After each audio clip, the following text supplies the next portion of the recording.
So you might remember in July last year, I posted a video about trying to use up some of my scrap fabric. And I made this rag rug, which was sort of supposed to be a dog bed. And I then never talked about the idea of using up my scrap fabric ever again. Until now. So essentially what happened was, over the past year, I've been starting lots of projects to try and use up some scrap fabric from that bag, and I just haven't finished any of them. So I have loads of scrap fabric works in progress, and I thought today what I might do is do a little bit of a WIP parade, and hopefully that will motivate me to actually finish some of these projects. Because of course what's happened over the years since I made that first video is I've just acquired a whole load more scrap fabric. So I really sort of need to get a move on with this if I want to get rid of some of this stuff from my house. So first of all, an update on the rag rug / dog bed. As a idea, I really liked that. In practice, however, it just got chewed. And then I ended up with these very long strips of jersey fabric that got unraveled by Sagan chewing it, that I thought, well, if one of those splits off and gets into an intestine, that's a very expensive vet bill. So this has been, I've held on to it, but I think it is just going to have to go in the bin, unfortunately. It's not really good for anything else. It's not really worth saving because it smells quite badly of dog now. I don't know, maybe if you have a cat, it might be a better sort of use of scrap fabric to create a pet bed, but with a dog that likes to chew, maybe not. Or if you just need like a cute rug, make a very absorbent bath mat, I was thinking. Unfortunately, that one proved to be a little bit of a fail. You can probably see just out the corner there, that's Sagan's bed. He sleeps on the sofa or he sleeps in bed with me, and he just has a blanket, and it seems to be that's the only type of bed that he can consistently not destroy. So maybe I'll have to make a blanket instead. I suppose a scrap fabric quilt could be fun, although that's a lot of effort to go to for a dog. But so was that, and I love that dog. Anyway, before I start giving myself ideas for more projects, let's talk about the ones that I currently have in progress anyway. So you may remember from a couple of videos now that I was doing this linen English paper piecing. I really enjoyed this as a technique, and I have now stitched the two pieces together and taken all the papers out, which was a tedious job, let me tell you. So I now need to quilt it and turn it into a pillowcase or a pillow cover. My only hesitation, and I think the reason why I've stalled in this, is it's going to be quite a small pillow, and I would need to put some sort of opening in this. Probably a zip would be the easiest thing to do, but I also need to quilt it. And I don't know, I have some scraps of quilt wadding, and so I was just going to use those. They're probably not quite big enough if I really look at them. So I'm probably going to have to do a little bit of overlapping them and patchworking it together, but I don't really want to buy new wadding for this scrappy project. I mean, that one's a bit better. But the thing that's intimidating me is the idea of trying to put a zip in this when there's so little seam allowance and it's going to be quilted. I'm sure if I look it up on YouTube, somebody will teach me how to do it, or will have a better alternative solution for this. But there's part of me that's like, am I going to have to hand sew a zipper in this cushion? Or do I just hand sew it up? Would that be the easiest option? And just accept that every time I want to wash the cushion cover, I've got to undo the hand sewing and redo it. Not the end of the world. How often do I wash my cushion covers? Well, I don't currently have any, so I don't know actually. But the ones on my bed, you know, those are pillows. Get washed frequently, don't worry. But yeah, it's just a little bit intimidating, if I'm honest. But anyway, I also would need or would want a backing. I don't want to quilt it just onto the wadding because I feel like these two rubbing against the cushion cover will destroy it. So I have, from a dress that I was maxi and I made midi for a show, I have a whole load of blue lining fabric, and I thought the thing with this is that lining fabric's not great for patchwork or doing any kind of crafting apart from lining, you know, it's designed with a specific job in mind. And do I want to be making acetate clothing or acetate bags or cushions? No, I don't. So to be able to use this on the inside of something or for the linings of something seems like a really good idea. So I think that's what I'm going to do is I can put a seam in it, it's not the end of the world, is it? But I reckon with the width, the front panel has no seam, and I reckon I could get the whole thing, and that would use up a big chunk of that. And then I've been thinking about how would I quilt this? Because I'm not really a quilter.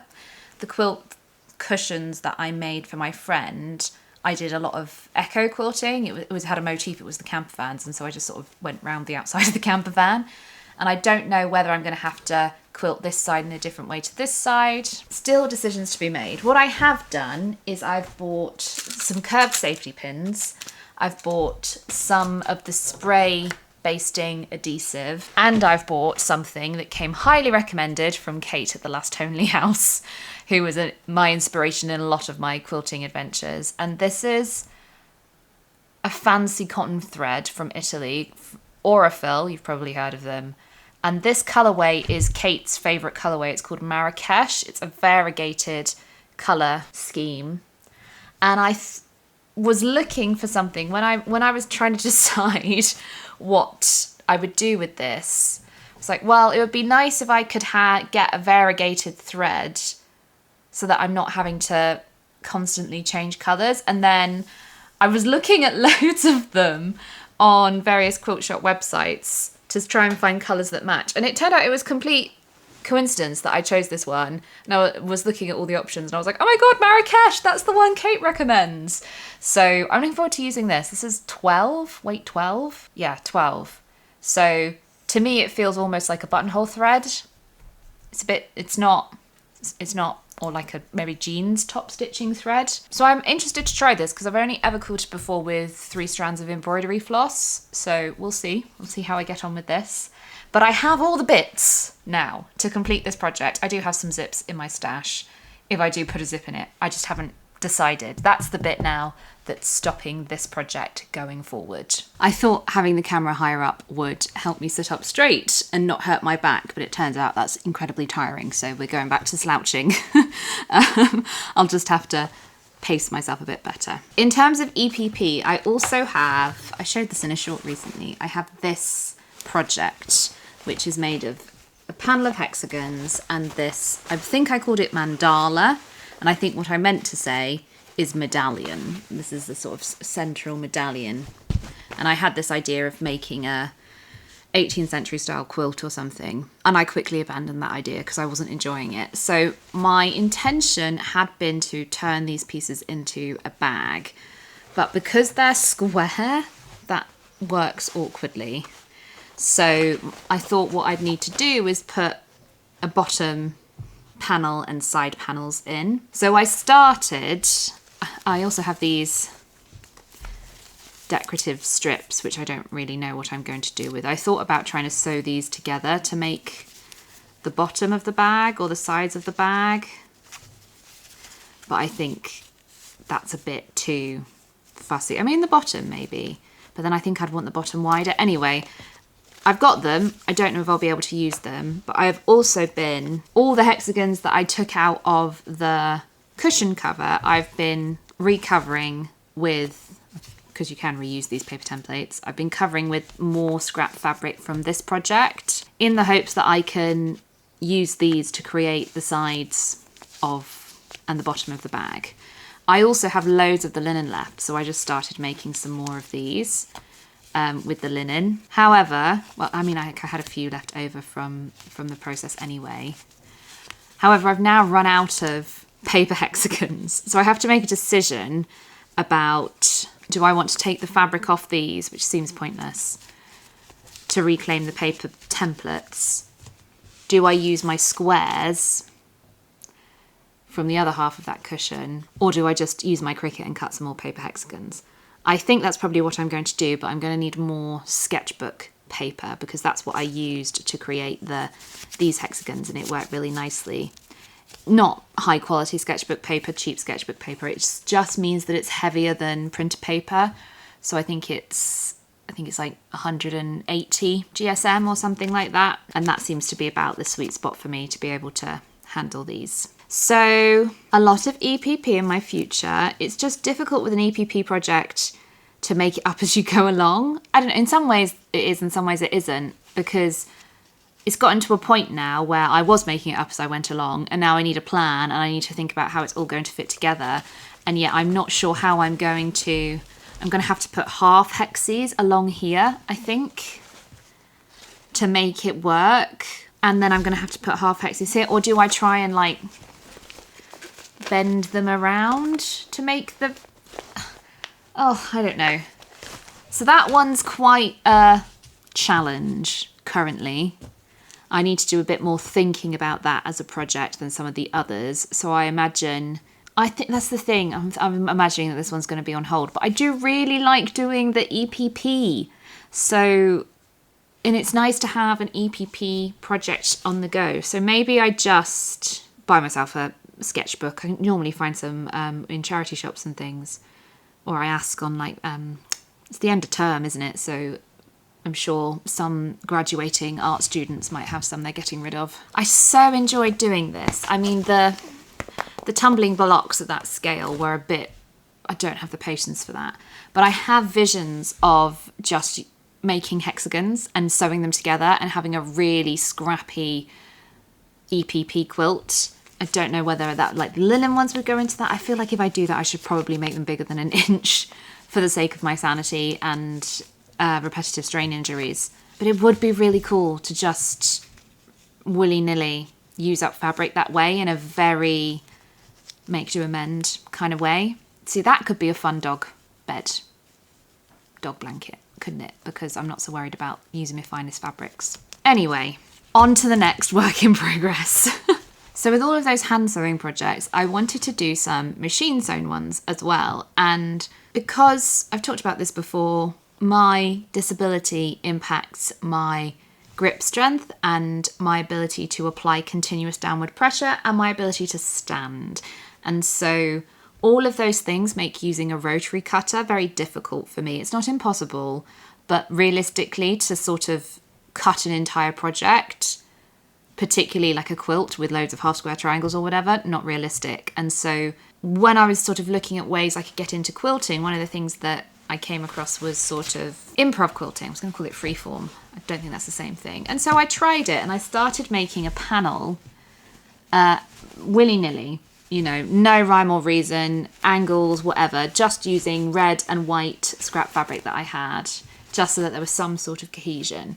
And I made one panel that was all angles which way, and that didn't turn out brilliantly in terms of it lying flat. And then I made another panel which was observing straights of grain, which it's still pretty jazzy, and I do like this effect. And there are still a few Dutch angles in there just by the fact that I wasn't very precise about it. And then I sewed it up and tried to turn it into some sort of project bag. So it's quilted on a bit of scrap wadding, and on the... I sort of just made up what I was doing. I did it in a contrast colour thread on the sewing machine. The crazy side just has a grid because I thought it was a bit much. But this side, I just did some boxes inside of the bigger bits. Inside of the red bits, that's what it was, I did like an echo quilt, and then inside of the plain white ones, I just did a diagonal line. And I think I like the way it looks. I'm pleased with the impact of it. It's possibly a bit far between sewn lines in a few places, but oh well. My idea for this was to make a project bag for my knitting. Hang on, I need to be in frame. My idea for this was to make a project bag for my knitting, but because I was sort of improvising it, it's turned out a slightly weird size and shape, and I also think it needs a lining. So the thing is, I sewed it up before I thought about the lining, and so it would have been much easier to cut the lining to size by tracing around the flat thing rather than me trying to reverse engineer it now. I do have quite a lot of lining fabric in the stash, like you've seen the skirt and stuff, and it often gets left over from projects and things because you might need, particularly in my line of work, because in my costume making work, you know, you might be making something and they send you 2 meters of lining fabric and you only cut 2 pockets out of it. And then you've got all this lining fabric left. So I would like to use some of the lining fabrics that I have, but whether I can get one bit big enough to line this or whether I'm going to have to patchwork some bits together, I don't know. Either way, I need project bags because I'm currently keeping I have no rhyme or reason or system to the way that my knitting projects are working at the minute, and so I desperately need them in bags with the needles, with the tape measure, you know, with stitch markers in the bag. I need to be a bit more organised for my own sanity, and I need project bags. And in an ideal world, I would buy really cute ones from Etsy shops or whatever, but I think I'm going to have to make my own for the sake of cost. Perhaps making them this scrappy isn't a brilliant idea in terms of workload, but I am glad that I experimented with these techniques. I did really enjoy it. I did really enjoy this scrappy, making your own fabric approach. And it was something... Sewing has been challenging for me over the past couple of years as a result of various neck and then back injuries. And so it doesn't... I don't want to get too much into it. It's been a fucking nightmare, if I'm honest. But something that I've learnt is that smaller pieces... So like the quilt projects I've done, the smaller pieces and the smaller, shorter seams make such a difference. If I'm sewing long Victorian skirt seams or like the long side seams on the Bronze Age project that I did on the sewing machine, it's that continuous holding that position at the sewing machine that I'm not really strong enough to do.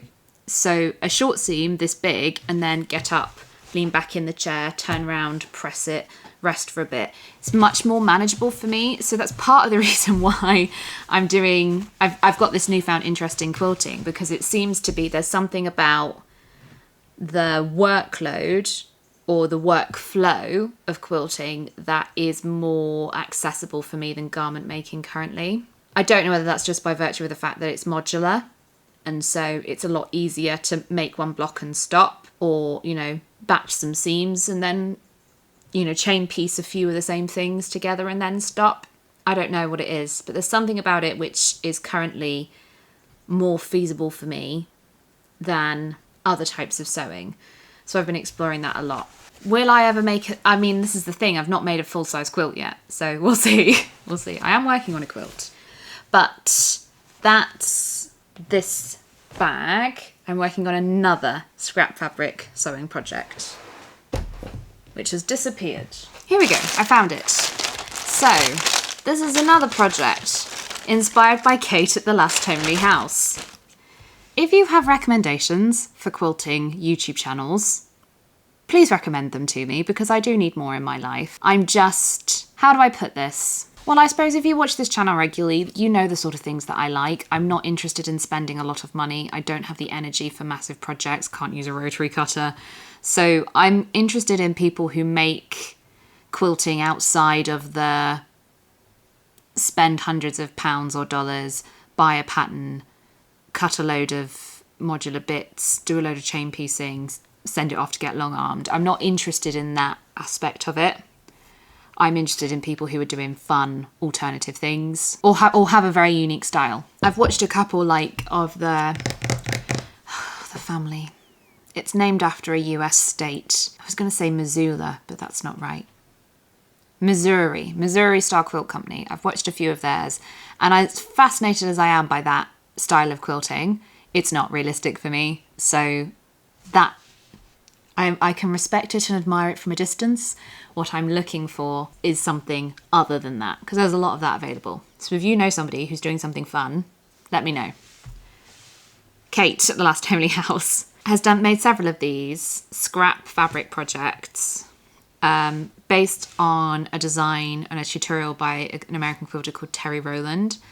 And so it's about using up scraps, and the blocks end up looking like this. They're very small, but by nature of the fact that you're making scraps, you're using scraps, they all end up a little bit different. And so I have a lot of this red and white. Actually, I've got loads of yardage of this. I want to make a dress out of it at some point. But you can see, look at that teeny tiny one and how wonky that is. Yes, I had a lot of this fabric left, and I thought this would lend itself to a block, if that makes sense. And I wanted to try and do something a bit more in this style, you know. And I wanted to attempt to make something in that more traditional quilt style where you make lots of little blocks and sew them together. And having seen both Terry's video and Kate's video about this, I thought it might be manageable for me and my lack of ability to use a rotary cutter by the fact I could draw around my template and then cut it with scissors, and that's what I have done for these. So yeah, they're pretty, you can sort of see they're pretty accurate by doing it that way. But I have lots of them. Well, I don't have lots of them. I have this many of them. Some of them ended up too small. Just need to decide what I want to make out of them. And there's a part of me that's like, a project bag would be great. And because they're square, I could quite easily make a square bottom situation. Square bottom, flat bottom, you know what I mean.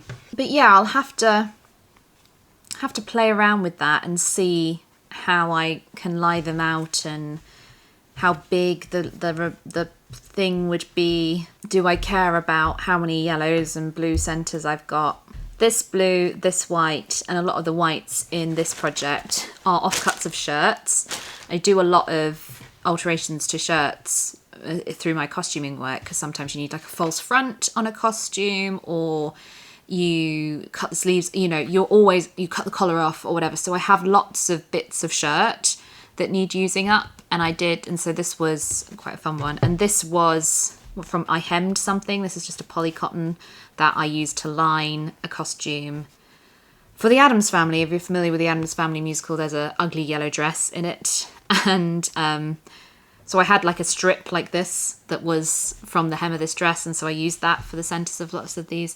So it's really fun to, I mean, even this red and white stuff was costumes I made, so it's fun to go back and revisit all of this, and I do really enjoy this sort of scrap quilting. It seems to be a common thing that I get this far, or I get halfway, and then I don't know what to do. So is this a me issue? Is it just because I'm new to this and I want to try lots of different things, and so I'm more interested currently in learning the techniques than I am the finished products? I mean, possibly. Or is this part of being a quilter, is that you end up... It seems to be quite common that quilters have a lot of WIPs, right? They have a lot of unfinished objects and works in progress and stuff. So is this just my initiation into the world of quilting, that you have a load of works in progress that never get seen to? I don't know. I am really enjoying it though, using up this scrap fabric, although it's currently all these works in progress still. And I have ideas for more. I have so many ideas for more. The thing that started off all of this was making this little pouch, and I still have both of these fabrics left, and I want to make another one. Or I want to do something different with this combination of fabrics, because they go surprisingly well together. And offcuts of wool, what am I going to use offcuts of wool for? You know, it's not like they can be the lining of a pocket or the facing on something in the same way that a scrap of a shirt might become the facing of a collar or something. I don't know. So I'm feeling a little overwhelmed. You can hear that bird chirping. They like to sit in the drains on beneath the Velux window. So that's why you can hear that. Peek! So I think what I need to do really is pick one of these and commit and get it done.